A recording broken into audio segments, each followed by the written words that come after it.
This is the Hammond Collection Spinosaurus. And this is the Hasbro Jurassic Park III toyline camoeXtreme Spinosaurus toy. Oh yeah, baby. It's all coming together. Hey guys, Gary the Gremlin here, but we can't deal with that now. We is me and Gary the Godzilla, by the way. Today we're doing a repaint I've been wanting to do ever since the Hammond Collection Spinosaurus got announced. Hell, before the Hammond Collection Spinosaurus got announced. On the desk, we've got tropical blue, Caribbean, pool blue, some basic ass white that's in this lineup by accident, chestnut, black, and enough burnt umber to drown a Godzilla. And you ask, what do we need all that burnt umber for? Well, the best Spinosaurus color scheme of all time, of course. That's right, I'm not afraid to say it. I like the camoeXtreme Spinosaurus deco more than the original Jurassic Park III Spino colors. Controversial, I know. I love these colors so much that I'm taking my Hammond Collection Spinosaurus and repainting it with them. Wait, sorry, let me just... Okay, great. Now he's all prepped for painting. More like he's prepped for something else. I swear this isn't bondage gear, guys. This just helps him for painting.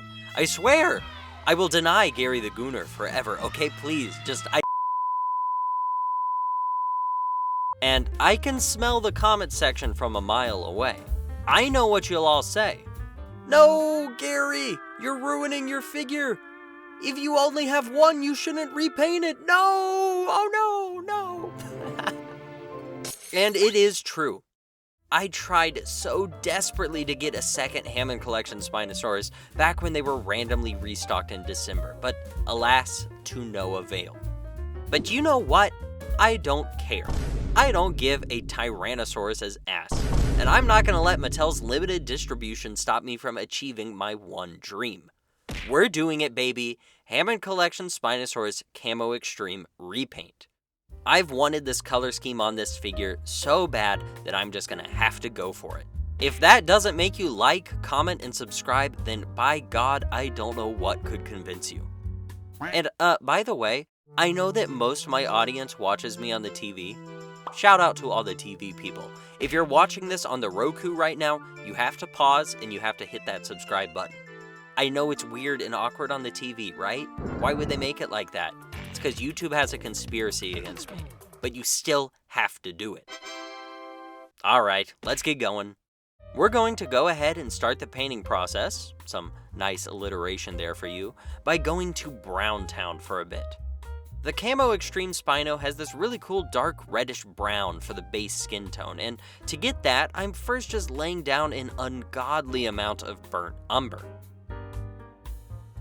I'll let the smooth jazz take us away for a bit, but before I go, and then later come back, I do want to share with you a fun fact. My girlfriend the Gremlin if you will, was watching TV behind me for 85% of this process. It took the entirety of Hamilton plus one Oliver and Company to get through this repaint. If you like or dislike either of those movies, leave a comment for her. You can take it up with her, not me. I didn't pick them. I was repainting. I just talked about nonsense for a minute, yet we're still due more. Oh my god, I got the line wrong and I burped. I just talked about nonsense for a whole minute, yet we're still doing more Brown Town. This was a long one, gang. Took me 3 whole days to paint it. 3 days. 3 days. Where have I heard that before? I can't escape this hell.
Well, I don't know what it is about this pose that makes him look so darn funny.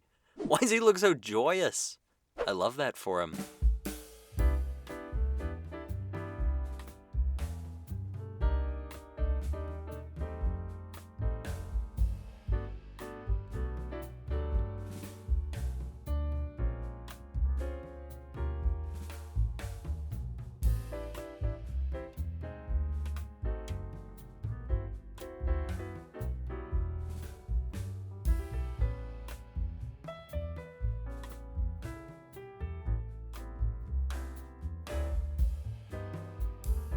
This tail was a particular pain to paint. Most sections of the body only needed 2 coats of brown, but due to the circular and very rollable nature of this tail, I'd have to paint a little section, wait for it to dry, paint a little section, wait for it to dry, and repeat that for like a dozen times.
And finally, there he is, all brown. Due to the many joints on this figure and therefore all the paint chipping risks, I'm going ahead and sealing it with a matte acrylic clear coat right now, really just trying to lock the paint in place for the future. And that in particular is why this fella took so many days to paint. This stuff is pretty darn toxic to breathe in, and every time I sprayed him with it, he'd have to sit in the garage in timeout for a couple hours till he stopped smelling like cancer chemicals. Also, check out this awesome shot. You don't know it, but like a full day has passed since that last outside shot. This is the 3rd coat of burnt umber, and man, doesn't he look so nice? Looking perfect for just in time for Easter, like a big chocolate bunny he is. A chocolate Spinosaurus. Now, once again, I'm not sure why basic white was in the original lineup at the start of this video, since this antique parchment is what I'm going to be using as a base layer for this guy's sort of yellowish tan underbelly. On the original figure, the tan doesn't extend past the crotch at all, and neither does it extend out onto the arms and the thighs, but, you know, I can't pass up the opportunity to go a little overboard, now can I?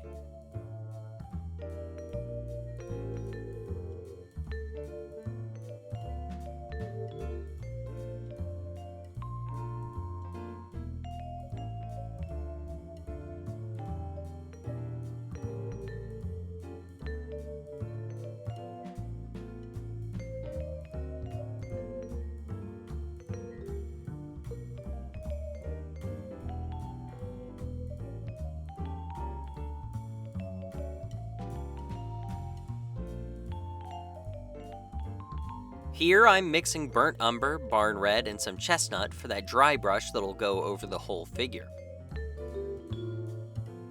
In the past, I've usually gone way over the top when dry brushing, but here, I'm actually really proud of how I've done it. This is maybe my favorite custom I've done so far to date. On the final figure, you can still see a lot of the burnt umber peeking through behind the lighter tan scales, and I think it adds some great depth to the awesome sculpt work Mattel did on this figure. Here on the neck, and later on the back, I went and outlined the bigger and more crocodilian scales with a solid covering of this color. I think drawing attention to these big scales in this way looks really cool, and even if it's not accurate to the paint job of the original figure.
And here, right now, I'm even more happy with the figure. Sometimes these repaints can be a little stressful. Sometimes, it even feels like you have the potential to ruin your only Hammond Collection Spinosaurus. But right here is where I hit that flow state where I knew everything was gonna be alright. Here I am adding some of that flag red to the original reddish mixture because I wanted to add one last layer of a red color, mostly as a dry brush, to just really add that dynamic warmth the original figure has.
And here, I was really happy with it.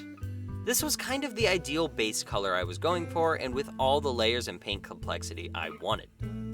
Over top of this goes a lot of black stripes, and they don't really have much depth to them by nature of being jet black. This brown tone was really all the chance I had at giving this some depth and complexity. Oh, and here's my silly little sketch planning out exactly what the face patterns were going to look like. The applications on all of the toy references I was looking at have a lot of variation between them, so I needed to just lock in a cheeky little style guide of what we were going to go for. I see the brown Spino and I want to paint it black. Alternate joke, it's symbiote goo time. This is the part where we just cover the whole guy in black stripes, and it was pretty fun to do.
Painting this sail in was especially satisfying because it's so big and flat and massive. It's like straight up painting a mural.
And here we are, almost finished. Now it's just time for all of the blue details and the little things like claws and whatever else I'll paint off camera. We're just starting here with a bit of pool blue. This was actually the part of the paintwork I struggled with the most. You would think that after all of that, this final part would be pretty easy, but oh brother, no way. The slight sculpted wrinkles and folds of the sail make it really hard to paint small details on it, and I do not have a steady hand. You know what they say, Raptor Jesus gives his hardest repaints to his strongest toy reviewers. All these blue sections came out really blobby and terrible, but don't worry because fixing all that up is what the off-camera guy does later. What I do later.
One last spray with the matte varnish, and then it's onto the fancy reveal shots. Let's go!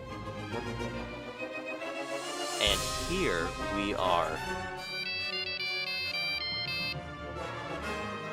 Safe to say, I'm really happy with this one.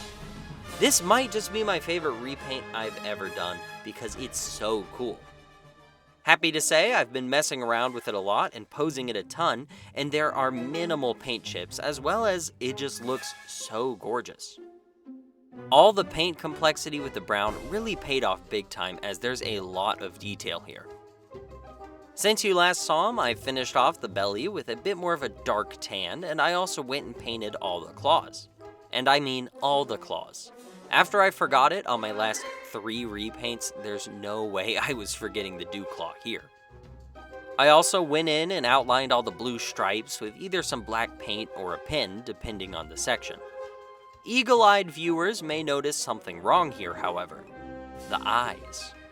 The toy has some yellow eyes and mine here are green. I didn't really feel like tackling the eyes on this one because I'm happy enough with them as is. For a comparison, here's my custom camoeXtreme Spino with the other Toyline inspired repaint, the Rebirth Lab Lockdown Rex repainted to look like the Toys R Us Battle Growlers T-Rex, and here's it also with my Rebirth Spinosaurus painted up like the Jurassic Park III color scheme. Overall guys, I'm really happy with how this repaint turned out, and that's a pretty great relief considering I had the chance of ruining my only copy of the Hammond Collection Spinosaurus. Huh. Mr. Gremlin, a second Spinosaurus has hit the channel.